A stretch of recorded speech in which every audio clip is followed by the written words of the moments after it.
Morning, Wabash. This week speaking is Charlene Carruthers. She currently serves as the National Director of the Black Youth Project 100, an activist member-led organization of black 18 to 35-year-olds dedicated to creating justice and freedom for all black people. First politicized as an 18-year-old while studying abroad in South Africa, her passion for developing young leaders to build capacity within marginalized communities has led her to work on immigrant rights, economic justice, and civil rights campaigns nationwide. With a focus on intersectional liberation, Charlene's organizing capacities span across a broad range of topics, and she currently serves as a board member of Sister Song, a reproductive justice organization that promotes solidarity among women of color. Here with her talk titled, Building a Black Freedom Movement, Charlene Carruthers.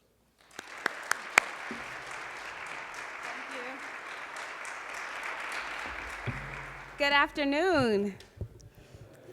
Thank you for your patience. I just drove down from Chicago, and like a true Chicagoan, I didn't realize that you all were an hour ahead. So in my mind, I was going to be here an hour earlier. So I'm happy that I'm here, that I made it in one piece, and really am privileged and honored to address you all during what as I understand, Chapel Hour holds a special place here at Wabash. And so I don't take the responsibility lightly. I'm going to catch my breath just a little bit. I see it as something that's very, very important and serious because we're living in important and serious times, right? Lots of things are happening all over the country. I'm sure that there are many things that are happening right here on this campus, things that you all are grappling with, things that are difficult, and perhaps also things that are very uncomfortable, right?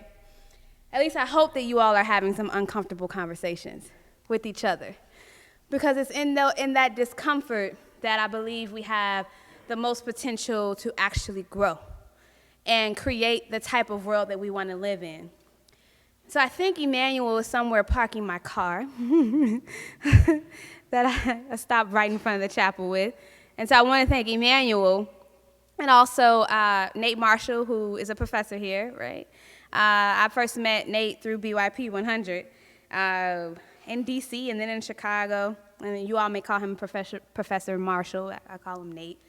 I want to thank them for inviting me to join you all here on campus.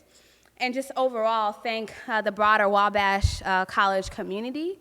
I've known about Wabash for quite some time, and so I hope I actually get a chance to see more of the campus while I'm here. And so what am I here to do? I'm going to talk about how I believe that this moment that we're in is reflective of a need to build a black freedom movement from what we call a black queer feminist lens, right? So we're on a college campus, and I'm sure that you all use multisyllabic or polysyllabic words all the time and complicated ideas. But really, when I talk about black queer feminism, it's this idea that's grounded in a belief that shouldn't be seen as radical in a negative sense, but radical in the sense of getting to the root of things. This idea that we all should be able to live in our full dignity as human beings, right? And in recognition that far too many of us are not allowed to live within our full dignity simply because who we are and where we come from, who we love, who we're attracted to, where we work, where we grew up, what people and land we're connected to. So it's this idea that these things are possible while naming that we stand in a tradition of black feminists and black LGBTQ folks like the Combahee River Collective, like Marsha P. Johnson, who helped start the Stonewall riots and who has often disappeared from the narrative of LGBTQ rights history and liberation work, right? That we do our work in that continuum. And I fully believe that in my heart, in my mind, that none of us can be free unless all of us are free, right? And that our fights for liberation will be empty if all of us are not included. And to put it more plainly, if we leave people out, then these freedom dreams or the actualization of freedom will not be complete, right? And so we all know that this is Black History Month, and that many people will spend time looking back at where black folks come from and the things we invented, and the first black person to integrate a college or a university. I don't know who that person here is at Wabash, but I'm sure there was some young black man who was the first one here that people have some consciousness of. And at the same time, we have to sit in this moment that we're in movement work, like this particular moment, and understand that it doesn't just live on its own, that nothing happens in a vacuum, and this work didn't start yesterday. I didn't learn all this stuff overnight. I actually didn't learn most of what I know and how I think of the world in a university setting. I'm a graduate of Illinois Wesleyan University, and I focused on stuff that I thought was fun to learn. And for me, fun was like learning about the history of progressivism in the US or the Russian Revolution and stuff like that. So I like nerded out on a lot of things. But when it comes to black liberation, that's not what I learned in school. Much of how I got to this point, and where I hope I continue to go, because I haven't arrived, I still have quite some way to go.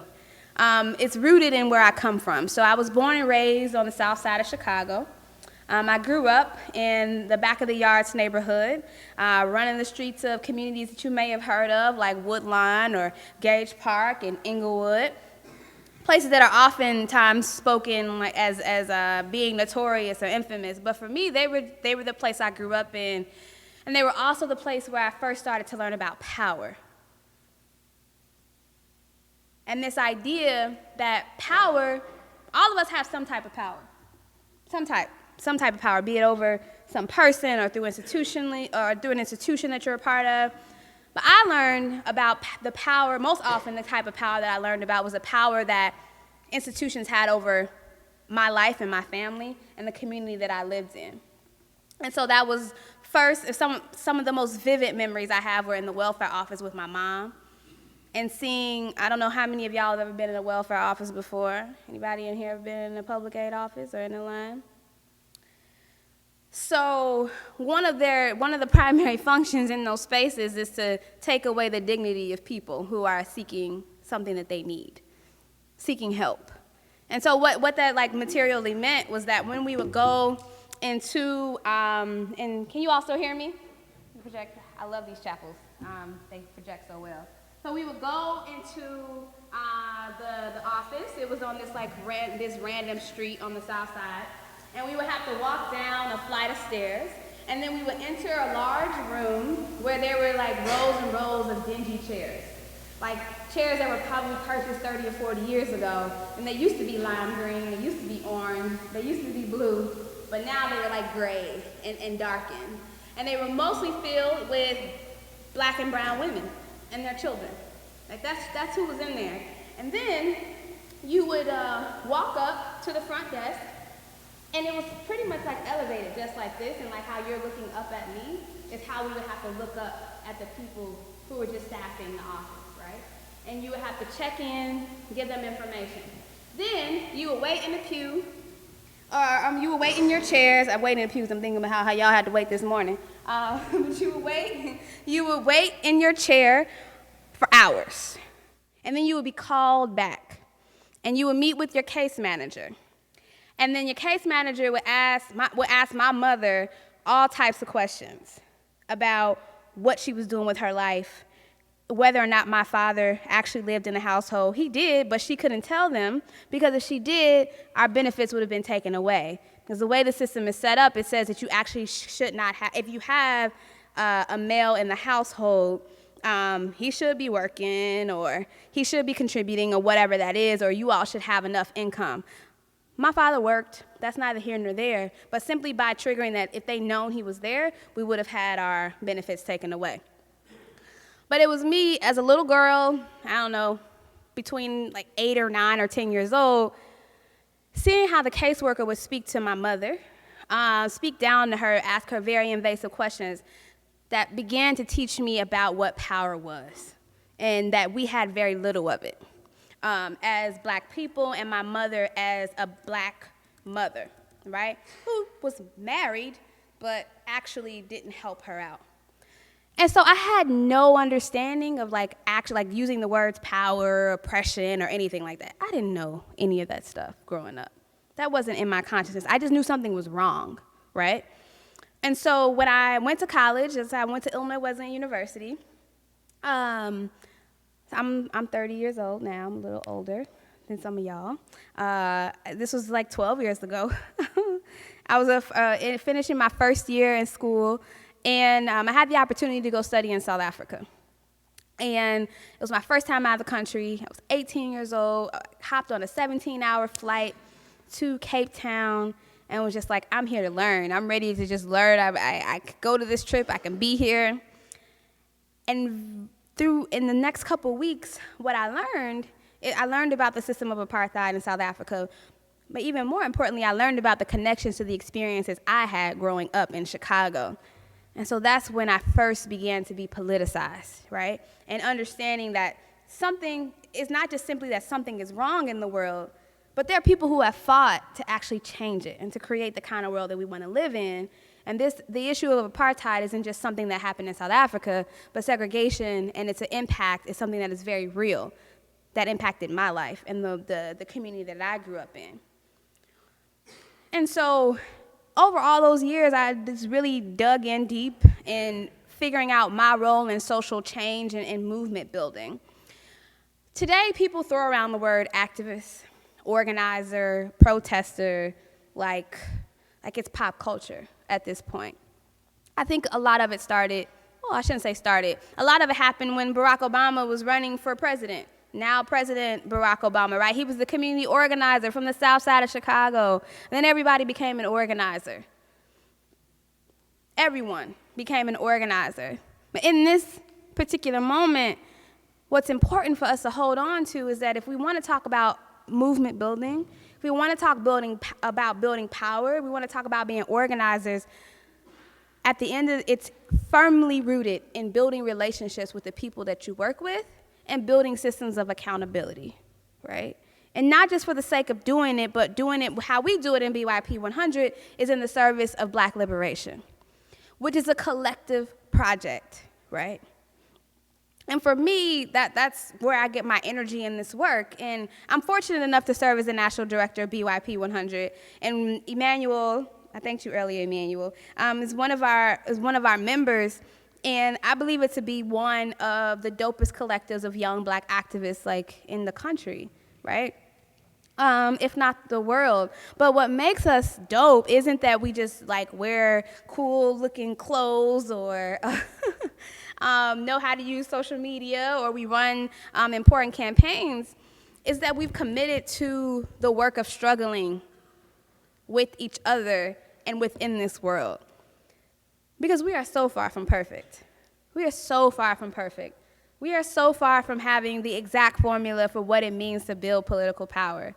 But we have committed to the struggle of figuring that out and building on what we know to be effective in movement building, be it the work that the Student Nonviolent Coordinating Committee did in the 60s, or be it even the work of the NAACP decades ago, or the Combahee River Collective that I mentioned earlier, the Black Panther Party. The organizations go on and on and on. It's in that commitment to actually grounding yourself in values and the habits of like building one-on-one relationships, developing campaigns and developing strategy.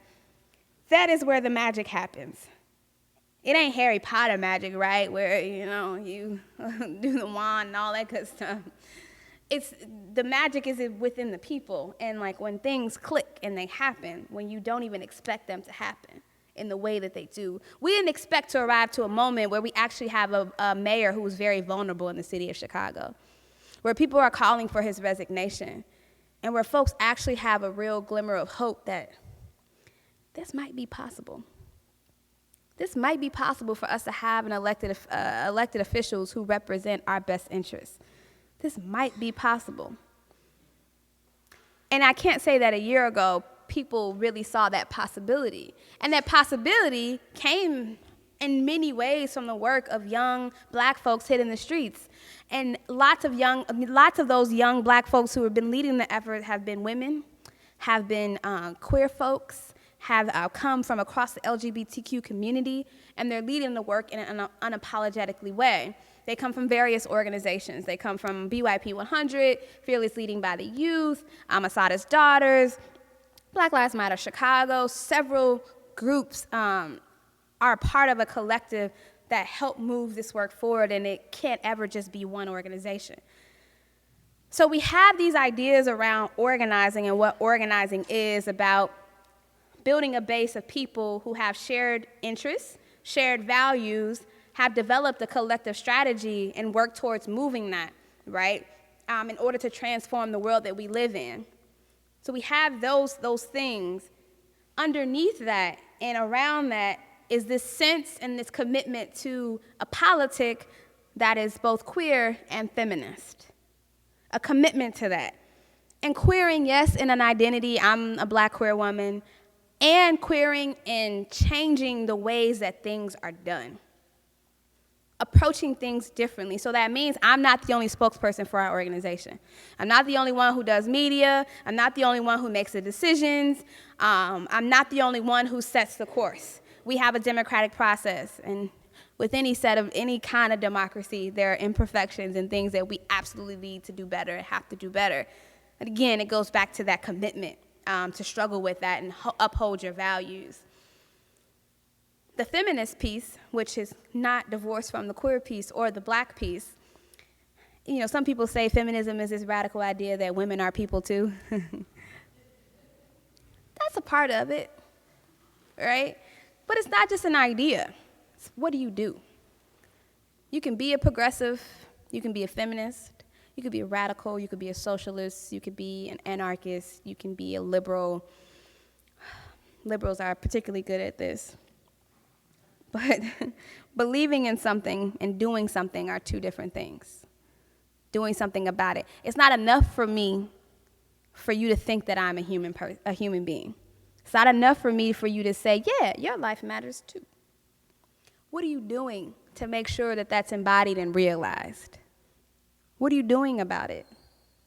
Because that's the magic that happens. That's the magic that people are able to create. It's in the doing. And so we're in a chapel, so I think this is appropriate. I had a dinner with a professor, scholar. Her name is Alexis Pauline Gumbs, Dr. Alexis Pauline Gumbs. And she sees Black feminist texts and Black feminist speeches and all of those things and the work of Harriet Tubman, Sojourner Truth, Audre Lorde, as Essex Hemphill, all those folks as sacred, as like actual sacred texts, sacred work. And how this idea of Black queer feminism helps to get us all free, I do believe that it can be found in the words and the actions of women like Harriet Tubman, Ida B. Wells, Marsha P. Johnson, Audre Lorde, and again today on the streets and the demonstrations that you all have seen. I find sanctity in the work of these women. Like, I think that there is something, perhaps this isn't the right word, but there is something holy about the work of Harriet Tubman. There's something beautiful about that. There's something that strikes me at the core of my soul that says, not just, in addition to her going from the South to the North and freeing hundreds of people, that she also led a successful battle at the Combahee River during the Civil War. That touches me in the gut in the way that you see when folks like catch the spirit at church or catch the spirit in their place of faith, right? Wherever that is, and they catch something, they feel it. That's what I feel when I read about and I think about these women. And a piece of scripture, may it be, or something that many Black feminists hold close to themselves, is the Combahee River Collective Statement. And it doesn't come out of a faith-based institution, but there is something that is special about that statement that has informed the work of Black feminists for decades, since it was released in 1978, in the late 1970s. And this collective one part of it, if I had copies of the statement with me, I would have said, and now let's turn to the genesis of the contemporary black feminism, which begins the Combahee River Collective Statement. I almost printed out copies for you all. I did. I almost printed it out. Because it is sacred text. It is sacred text that comes from black feminists and lesbians who wrote that statement. And for many of us, I said, it's as close as you're going to get to Scripture. It's like English language is so limiting, and so I don't have another word to describe what Scripture could be, right? It is as close to being holy as something that is secular can be, right? The Combahee River Collective and the Combahee River Collective Statement are like guiding lights that were embodied in real people who had real lives and struggled with real struggles, right? I'm no scholar on the work of many of the people that we look to in our scripture, be it Jesus Christ or the Buddha or anyone. I'm no scholar on those people, and their history. But we learn about their struggles. We learn about the real struggles that they had, and sometimes we don't learn enough about the struggles that they had. And they're only perceived as people who always did the right things, but we know that not to be true. And so these women in the Combahee River Collective, they were real people. And they included black lesbians who wrote. They included black women who were lesbians and non-lesbians. Most of them who wrote the statement were. They wrote that black women have always embodied, if only in their physical manifestation, an adversary stance to white male rule, and have actively resisted its inroads upon them and their communities in both dramatic and subtle ways. Essentially, what this says is that we have always resisted. We have always resisted. We have always done this work. And for them, it was a combined anti-racist and anti-sexist position that drew them together initially. And I'll read them. As we developed politically, we addressed ourselves to heterosexism and economic oppression under capitalism. They understood then, in 1978, that the experiences of black women illustrated that we lived in systems of oppressions that were interlocking. So how many of us have heard of intersectionality? Raise your hand. Kimberly Crenshaw, intersectionality. So they wrote about interlocking oppressions before intersectionality was theorized by Kimberly Crenshaw, recognizing that our lives were, I'm black one day, I'm woman this day, I'm queer this day, I'm poor this day, I'm a worker this day, but all those things are connected. And these women were some of the main architects of the black feminist movement, and they undoubtedly shape our work to this day. And I believe wholeheartedly that we can take so many cues from the Combahee River Collective Statement and use that as a grounding of how we do our work, just as much as we take any other text that is supposed to guide us through our morals and how we are to be compassionate with people.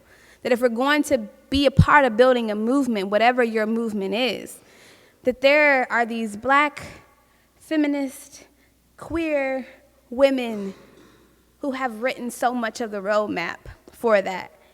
And they weren't perfect, right? And I just sat on a panel a few weeks ago with Barbara Smith, who's one of the authors of the Combahee River Collective Statement. And she talked about the areas in which they grew. Because this statement wasn't inclusive of black trans women. It didn't explicitly talk about black trans women. And she's like, we had to do the work of understanding that black trans women were not a threat to black womanhood.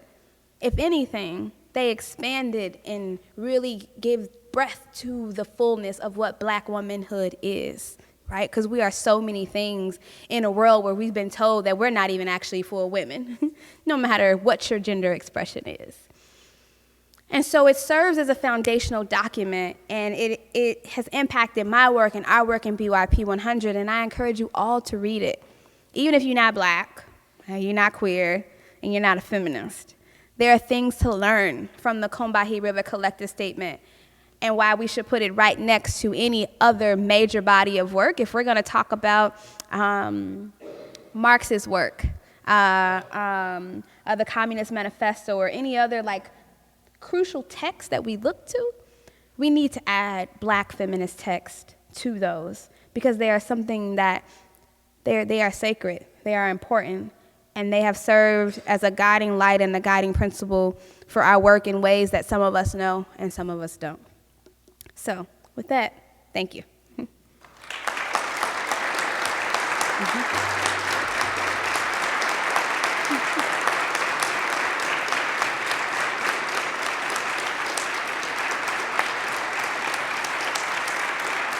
Thank you.